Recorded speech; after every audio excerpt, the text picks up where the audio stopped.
Hello and good morning, my dear students. The summary of the last class, we started with the second chapter, new chapter, that is transport phenomena in gas. Okay, so transport phenomena in gas in three quantities leads to three new quantities or three new phenomena. Transport of momentum है ना, किस किस में होता है? तीन चीज़ों में। एक मोमेंटम, ट्रांसपोर्ट ऑफ मोमेंटम, दूसरा ट्रांसपोर्ट ऑफ एनर्जी, तीसरा transport of mass. Transport of अगर क्या होता है, मोमेंटम होता है, तो it is responsible for phenomena of viscosity. Transport of अगर क्या होता है, एनर्जी होता है, it is responsible for thermal conductivity. Okay, and transport of concentration और मास, तो फिर क्या मिलता है? Self diffusion. ओके, इसमें से हमने पहला वाला ट्रांसपोर्ट ऑफ मोमेंटम पढ़ा है ना। ट्रांसपोर्ट ऑफ मोमेंटम के पार्ट में हमने expression for coefficient of viscosity of a gas learn किया है ना पिछले वीडियो में। और उसके अंदर हमने देखा temperature dependence of viscosity of gas, जैसे कि हम विस्कोसिटी को रिप्रेजेंट कौन से सिंबल से करते हैं? ईटा से। ईटा इज 1 मिनट, कैसे रिप्रेजेंट करते हैं हम? ईटा से, है ना। ईटा इज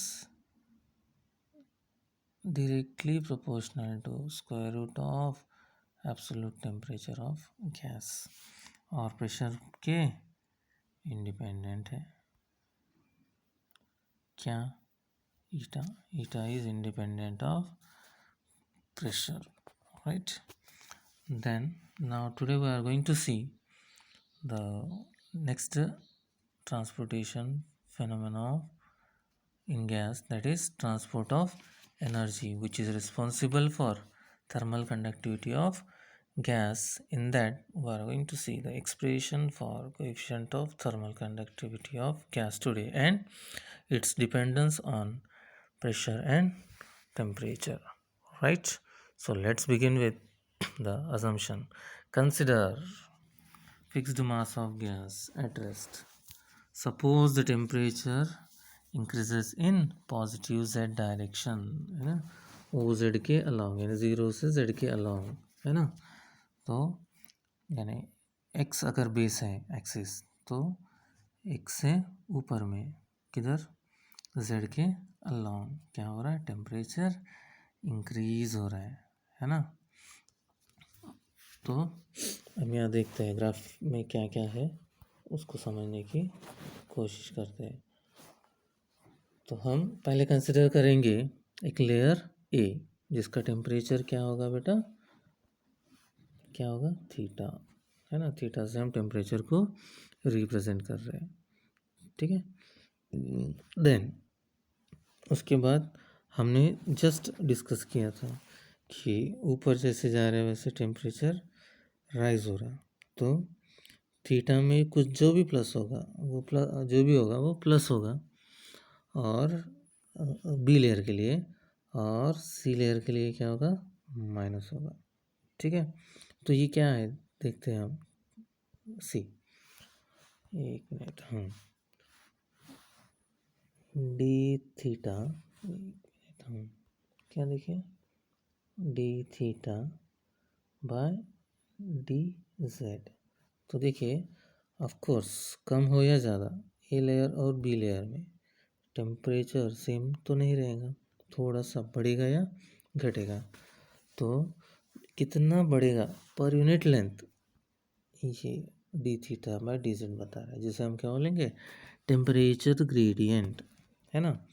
थीटा यानी टेम्परेचर है, या डिग्री सेल्सियस में लो, या फिर हम किस में लेंगे? केल्विन में लेंगे, केल्विन में, है ना, डिवाइडेड बाय ये डी जेड क्या है? लेंथ है, मीटर में लेंगे सुन, है ना।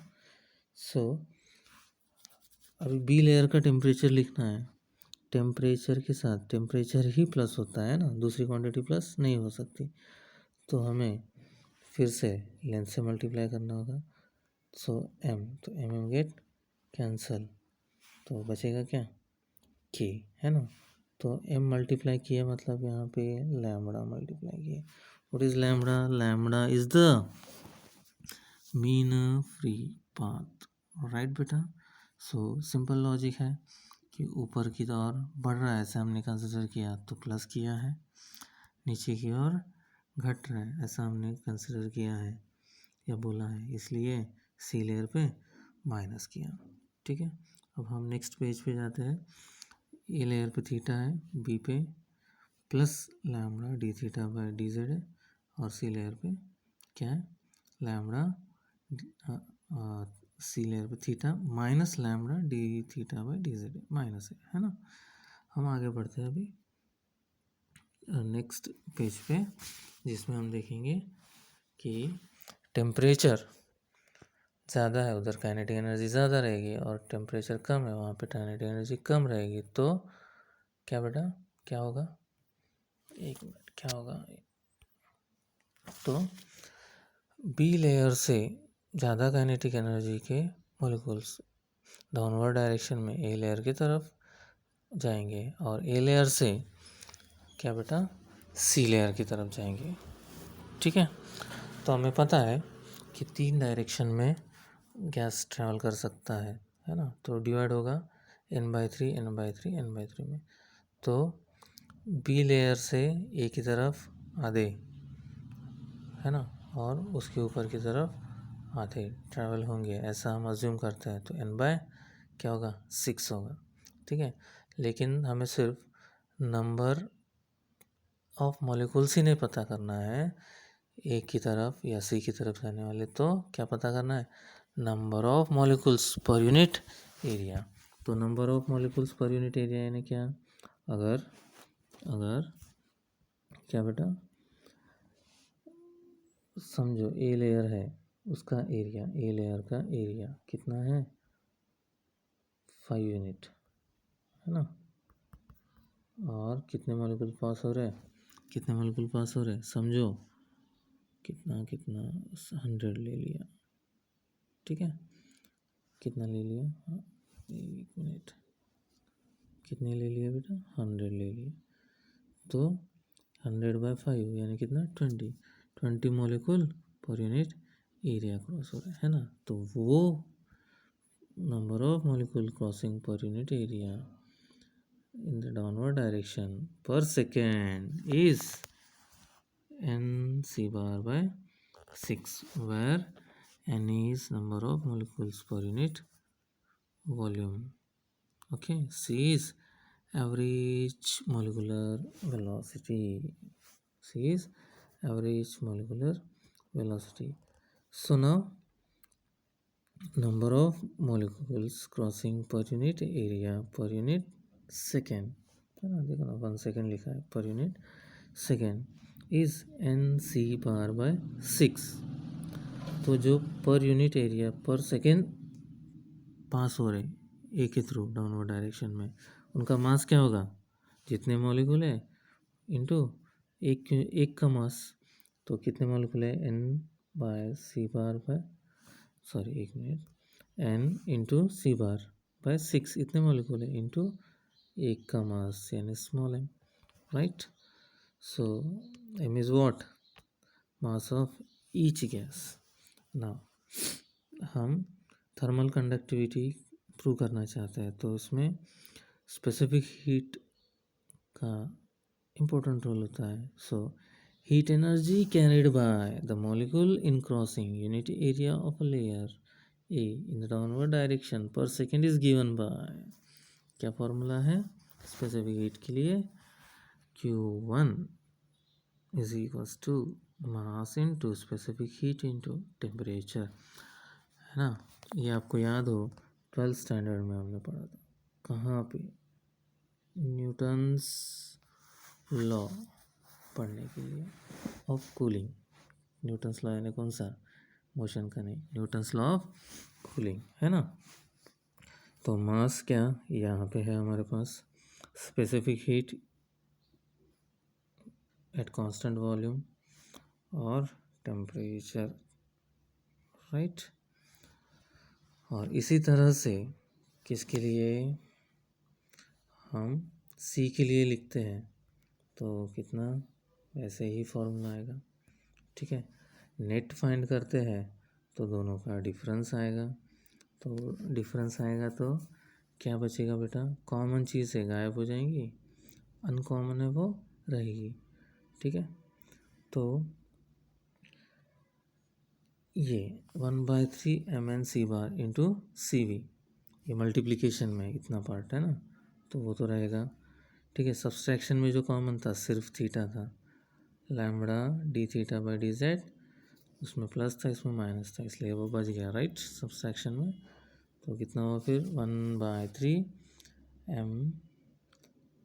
MnC into CV into lambda D theta by D Z, right. So now हम इसे देखते हैं, m इंटू एन क्या है, रो है क्या हमारे पास, हाँ, तो m इंटू एन को क्या लिखेंगे हम, रो लिखेंगे, लिख दिया, C as it is CV lambda D theta by D Z. और हमें पता है क्या, coefficient of thermal conductivity K of a gas defined as, उसकी डेफिनेशन पे जा रहे हैं जो हमने 11th स्टैंडर्ड में पढ़ा, defined as quantity of heat Q that flows normally through unit area per second unit temperature gradient is given by क्या, Q is equals to K into d theta by dz। ये 2 है, ये 1 है, दोनों क्या है, Q है, Q means Q, right। then heat तो दोनों को इक्वेट करते हैं, यहाँ हमने इक्वेट किया, देखिए, है ना। तो D theta by D Z cancel, बचा क्या, के, तो के इज इक्वल्स टू क्या बेटा, K is equal to equation number 3, 1/3 rho into C bar lambda into C V. This is an expression for coefficient of thermal conductivity K of a gas. हाँ, अभी हम क्या देखेंगे, effect of temperature on pressure, effect of temperature on what, thermal conductivity, है ना। Effect of temperature क्या, किस पे, थर्मल कंडक्टिविटी, और इफेक्ट ऑफ प्रेशर किस पे, थर्मल कंडक्टिविटी, ये दोनों चीज़ें हम देखना चाहेंगे। तो मैं आपको पहले ही बता दूं कि प्रेशर पे क्या नहीं, थर्मल कंडक्टिविटी डिपेंड नहीं होगा, ठीक है, जो हम यहाँ पे डिराइव नहीं कर रहे, और टेम्परेचर पे डिपेंड होगा, तो वो हम सिंप्लीफाई करते हैं। तो जैसे हमें पता है सी का फॉर्मूला क्या है, √8kT/πm, C bar is equals to √8k capital T by pi M, average speed का फॉर्मूला, राइट। सो वो यहाँ है ना, क्या, नेक्स्ट क्या है,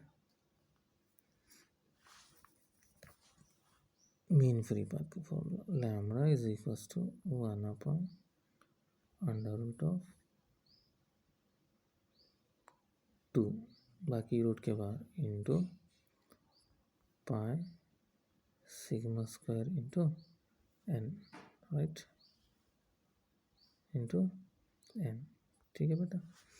तो ये किसका, मीन फ्री पाथ का फॉर्मूला, और हमें पता है क्या चीज़, सिग्मा क्या है, राइट। और उसके बाद हम इस इक्वेशन को सिंप्लीफाई करेंगे। तो देखिए अभी जो इक्वेशन है हमारे पास,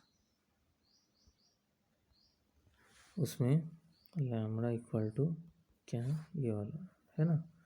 तो इसमें हम क्या कर रहे हैं, 1/√2 pi sigma square into N है, तो मैं m यहाँ मल्टीप्लाई कर रहा हूँ और यहाँ मल्टीप्लाई कर रहा हूँ, तो क्या होगा n इंटू एम क्या है, यहाँ पे देखिए रो है, तो हम यहाँ रो पुट करेंगे, ठीक है ना। तो हमें लैम्डा का फॉर्मूला मिला m/√2 बाकी बाहर into pi sigma square into rho, ठीक है। और आगे बढ़ते हैं। सो ये जो फॉर्मूला है 3, ये 3 में हम क्या पुट कर रहे हैं, लैम्डा की वैल्यू, किसकी वैल्यू, लैम्डा की वैल्यू, ठीक है, और सी की वैल्यू, है ना। ये दोनों को पुट करेंगे और सिंप्लीफाइड क्या मिल रहा है वो अगले पेज पे है, राइट। सो वो दोनों को पुट करने के बाद ये सी की वैल्यू देखिए, है ना, √8kT/πm, है ना। तो ये सी की वैल्यू और ये इतना पार्ट किसकी वैल्यू, लैम्डा की वैल्यू। तो सिंप्लीफाई करने पे क्या मिलेगा, ये इक्वेशन, ठीक है। Specific heat constant, pi constant, sigma square constant, M को constant, K Boltzmann constant, pi constant, सभी अगर कांस्टेंट है तो K is directly proportional to square root of temperature. और वो टेम्परेचर कौन सा है, एब्सोल्यूट टेम्परेचर, एब्सोल्यूट टेम्परेचर यानी केल्विन्स में, ठीक है। This is the dependence of coefficient of thermal conductivity on temperature. Directly proportional. Today's class we are going to meet with a new class in the new video. Thank you very much.